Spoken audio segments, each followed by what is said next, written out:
ফরিদপুরের ভাঙ্গায় সুন্নতি খাতনা অনুষ্ঠানে মধ্যরাত পর্যন্ত সাউন্ড বক্স বাজিয়ে নাচ গানকে কেন্দ্র করে দুই গ্রামবাসীর মধ্যে সংঘর্ষ হয়েছে। এতে নারী পুরুষ সহ কমপক্ষে ২২ জন আহত হয়েছেন। শনিবার রাত ১২:৩০ থেকে ২:৩০ পর্যন্ত এ সংঘর্ষ চলে।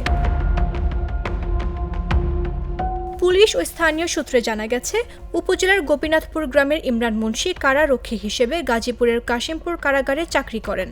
তার ছেলের সুন্নতে খাতনার অনুষ্ঠান সোমবার দুপুরে। সেই উপলক্ষে একদিন আগে থেকে গোপীনাথপুর ও ছোট হামিরদি মধ্যবর্তী স্থান প্রাইমারি স্কুল মাঠে শিল্পী ভাড়া করে নাচ গানের আয়োজন করা হয়।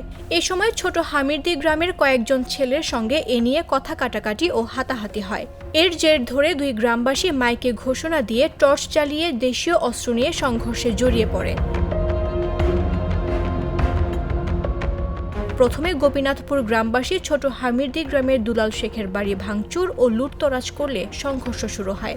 খবর পেয়ে ভাঙ্গা থানার পুলিশ ঘটনাস্থলে পৌঁছে রাতভর চেষ্টা চালিয়ে পরিস্থিতি নিয়ন্ত্রণে আনে। ততক্ষণে উভয় গ্রামের নারী পুরুষ সহ কমপক্ষে ২২ জন আহত হন।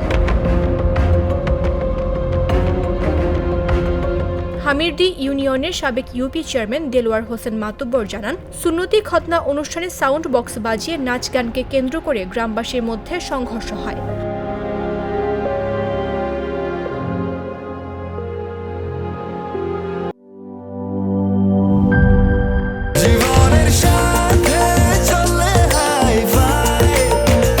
স্বাস্থ্যকর অল টাইম ফ্যামিলি কেক, সব সময় অল টাইম হেলদি লাইফ।